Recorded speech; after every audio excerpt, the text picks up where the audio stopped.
Nuestro segundo protagonista es Alfred Russel Wallace. Sus aportaciones a la biología fortalecieron las bases conceptuales de lo que hoy conocemos como darwinismo, a partir de una de sus obras más influyentes, titulada Darwinismo, publicada en el año de 1889, logrando colocarse como el defensor más importante de las ideas darwinistas. Se destacan especialmente sus aportaciones a la biogeografía, con obras hasta el día de hoy básicas, como el archipiélago malayo, publicado en el año de 1869,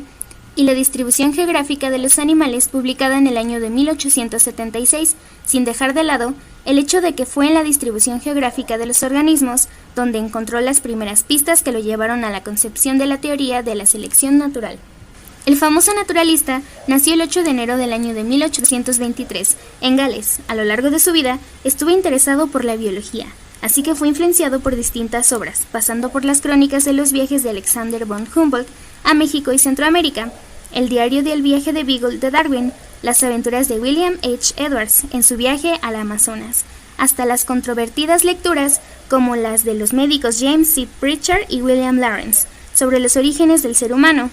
y las descripciones sobre las diversas razas, sin olvidar la obra del reverendo Thomas Malthus, base de la visión económica y social de la Inglaterra victoriana. Mención aparte merecen dos obras, debido al impacto en el desarrollo de sus futuras ideas evolucionistas, como son Vestigios de la historia natural de la creación, publicada en el año de 1844 por Robert Chambers, y Principios de la geología, publicada en el año de 1830 de Charles Ley, que adoptaron dos ideas clave: el hecho concreto, que las especies se transforman en el tiempo, y la gradualidad en los procesos geológicos, que en opinión de Wallace también se podía extender a todos los procesos naturales, incluidos los biológicos. El 28 de diciembre del año de 1845 envió una carta a su amigo, Henry Walter Bates, en la que de manera explícita le comentó por un lado su convencimiento sobre el hecho de la evolución, gracias sobre todo a lecturas como la de Chambers, y por otro, su interés particular en el caso del ser humano, a partir también de lecturas como las de Pritchard y Lawrence. Estos fueron los principales motivos para que junto con su amigo Bates realizara un viaje al Amazonas en el año de 1848. Dicho viaje duró 4 años, pasando solo el primer año con Bates, quien se separó para abarcar más terreno de investigación.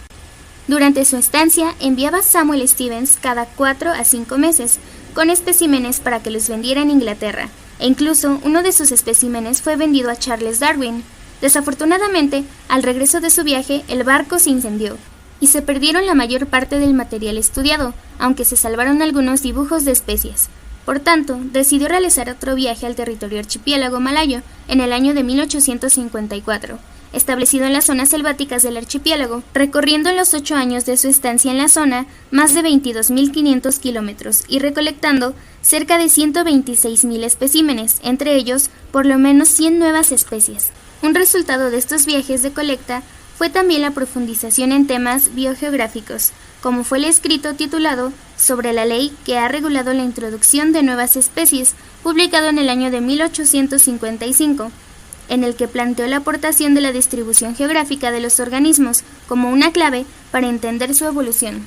Fue durante este viaje, en febrero de 1858, que sucedió un momento clave en su vida, que ha sido denominado por sus biógrafos como el momento malthusiano. Durante un ataque de fiebre fue que empezó a recordar las lecturas que había hecho en los últimos años, y junto a las observaciones que había estado haciendo durante sus viajes, pudo llegar a la conclusión que resultaría en la idea de la selección natural, una lucha entre los organismos con su medio ambiente por conseguir los recursos necesarios para sobrevivir y poder dejar descendencia.